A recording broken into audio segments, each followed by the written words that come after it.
আসসালামু আলাইকুম। সবাইকে স্বাগতম ট্রেডিং উইথ আশিকুল চ্যানেলের আজকের ভিডিওতে। আশা করি আপনারা সবাই ভালো আছেন, সুস্থ আছেন। আপনাদের সাথে আজকে পোর্টফোলিও ম্যানেজমেন্ট সিরিজের 6th পার্ট নিয়ে আলোচনা করব। আ ৬ষ্ঠ পার্ট। যারা আগের ভিডিওগুলো দেখেননি তারা যদি দেখে নেন তাহলে হয়তো এই ভিডিওটি বুঝতে অনেক ইজি হবে আপনাদের জন্য। আ আমরা আজকে এই ভিডিওতে চেষ্টা করব আ নতুন একটি শেয়ার বাই করার জন্য এবং এই শেয়ারটি কেন বাই করছি, এটার লজিক্যাল রিজন কি, সেই জিনিসটাও একই সাথে শেয়ার করব এবং সাথে পোর্টফোলিওর অবস্থাটা কিরকম সেই ব্যাপারটা নিয়েও আসলে একটু কথা বলব আপনাদের সাথে। তো আপনারা যদি দেখে থাকেন এখন আ আজকে জাস্ট বিএসআরএম লিমিটেড শেয়ারটি নিয়ে হয়তো বাই করার চেষ্টা করব। এখন কোনো একটা শেয়ার বাই করার আগেই ফার্স্টে আপনারা দেখে নিবেন যে মার্কেটের বর্তমান অবস্থাটা কিরকম। আমি ডিএসই ইন্ডেক্সের অবস্থাটা একটু দেখে নিচ্ছি। দেখেন মার্কেটটা অনেক পড়ে যাচ্ছে। আ রিসেন্টলি অনেক দিন ধরে একটা আ কনসোলিডেশন ছিল মার্কেটের এই পজিশনে। একটা কনসোলিডেশন ছিল মার্কেটের। যখন এই কনসোলিডেশনটা থেকে আইদার উপরে ব্রেক করতো বা নিচে ব্রেক করতো, যেহেতু অনেক বেশি রেজিস্ট্যান্স ছিল উপরে, সো দেখা গেল যে মার্কেটটা আসলে নিচের দিকেই ব্রেক করেছে। ব্রেক করে আস্তে, আস্তে নিচে যাচ্ছে। আ গত দিন আ গত ট্রেডিং ডেতে মার্কেটটা একটা সাপোর্ট খুঁজে পাওয়ার চেষ্টা করেছে। বাট সাপোর্ট খুঁজে পাক না পাক আল্টিমেটলি যতক্ষণ পর্যন্ত মার্কেট আমাদেরকে শো না করবে যে সে ঘুরে যাচ্ছে, ততক্ষণ পর্যন্ত আমরা আ বলব যে মার্কেটটা আসলে নিচের দিকে যাওয়ার সম্ভাবনাই বেশি। সো এই পজিশনগুলোতে আমরা কি করতে পারি? আমরা কখনোই ট্রেড করা উচিত হবে না আমাদের জন্য। আমাদের উচিত হবে মেইনলি লং টার্ম ইনভেস্টমেন্ট এর দিকে যাওয়া। এখন লং টার্ম ইনভেস্টমেন্ট এর দিকে যাওয়ার জন্য আমাদেরকে অবশ্যই ভালো শেয়ার, ফান্ডামেন্টালি স্ট্রং যেই শেয়ারগুলো আছে, ইপিএস গ্রোথ যে শেয়ারগুলোর ভালো, সেই শেয়ারগুলো বিবেচনায় আনা উচিত। তো আমি একটি শেয়ার বিবেচনায় এনেছি, সেটা হচ্ছে বিএসআরএম লিমিটেড।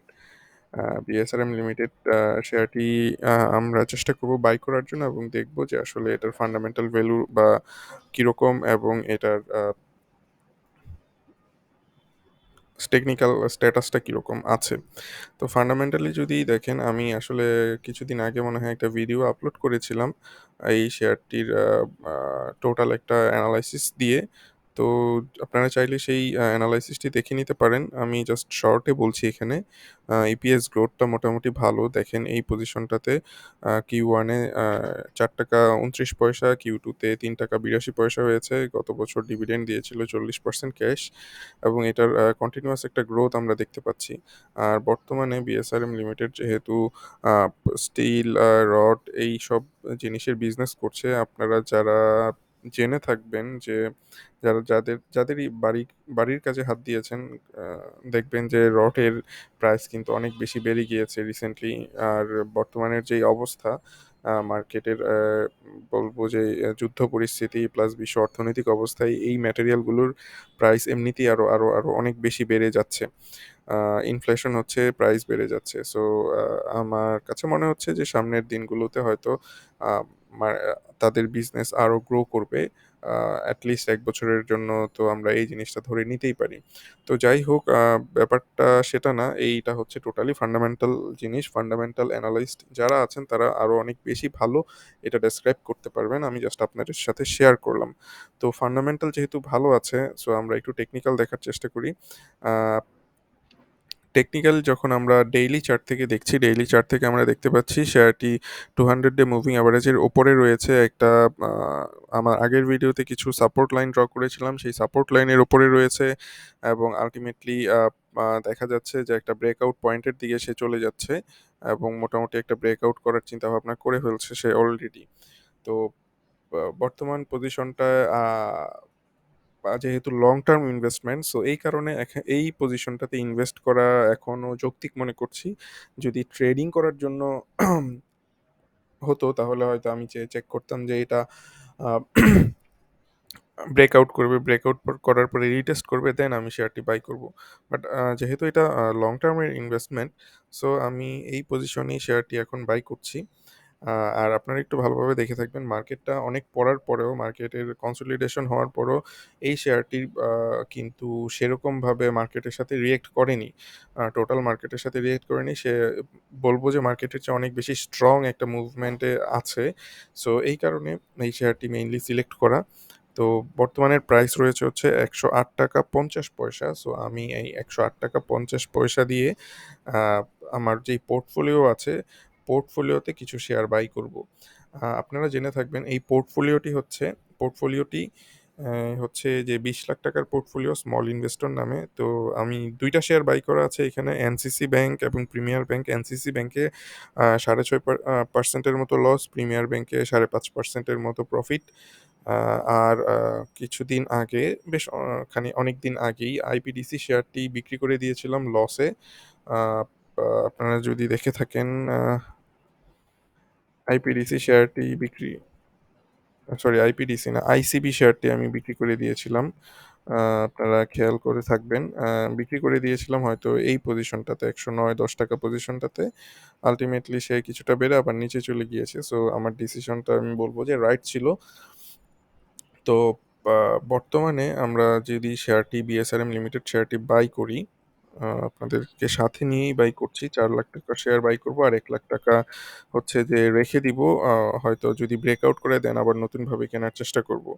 আ পা টোটাল কোয়ান্টিটি হচ্ছে আমি হিসেব করে রেখেছিলাম ৩৬৮৬ পিস টোটাল কোয়ান্টিটি হয় প্রায় ৳৪,০০,০০০ র মধ্যে। আমি ৩৬৮০ র মতো কিনলাম। আ তাহলে আজকে বাই করে রাখি আজকের ডেটে। আমাদের ৳৪,০১,০০০ র শেয়ার বাই করে ফেললাম আমরা। তো এই ছিল বিএসআরএম লিমিটেড বাই করার কারণ এবং তার যৌক্তিক অবস্থান। আ সাথে আমি যদি আপনাদেরকে পোর্টফোলিওর অবস্থাটা বলি, পোর্টফোলিওতে এখন পর্যন্ত প্রায় ৳৬৮,০০০ র মতো লস রয়েছে ৳২০,০০০ ৳২০,০০,০০০ পোর্টফোলিওতে। সেই লসটা মেইনলি হয়েছে আইসিবিতে স্টপ লস নিয়ে নেয়ার কারণে। সো উম স্টপ লস না নিলেও দেখা যেত যে শেয়ারের প্রাইস আরো কমে যেত। আরো বেশি ক্ষতির মুখে পড়ে যেতাম। আর বর্তমান যে মার্কেটের পজিশন, এই পজিশনে আসলে লং টার্ম ইনভেস্টমেন্ট ছাড়া কোনো গতিই থাকতেছে না। আ সো সবাইকে বলব যে লং টার্ম ইনভেস্টমেন্টের দিকে যান। ট্রেডিং করা থেকে বিরত থাকুন। হয়তো আপনাদের এই ধরনের বড় ড্রডাউন এর হাত থেকে আপনারা বেঁচে থাকবেন।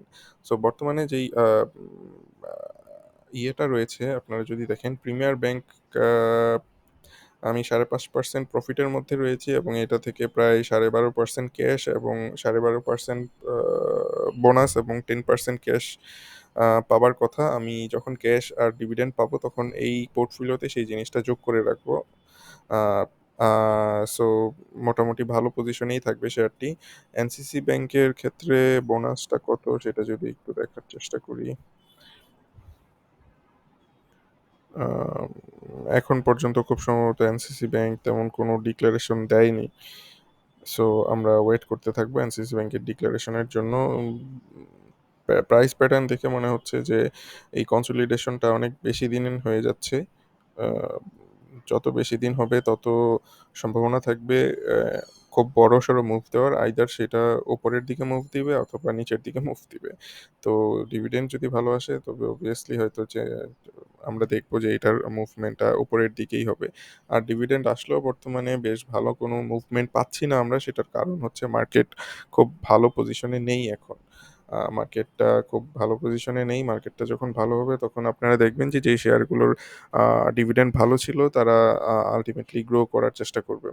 আ চেষ্টা চেষ্টা করবে বলতে তাদের প্রাইসটা কিছুটা বাড়বে অন্যান্য শেয়ারগুলোর তুলনায়। তো এই ছিল আজকের আলোচনা। আশা করি আপনারা উপভোগ করেছেন। সবাইকে অনেক ধন্যবাদ এত সময় নিয়ে ভিডিওটি দেখার জন্য। আপনারা সবাই ভালো থাকবেন, সুস্থ থাকবেন। ধন্যবাদ।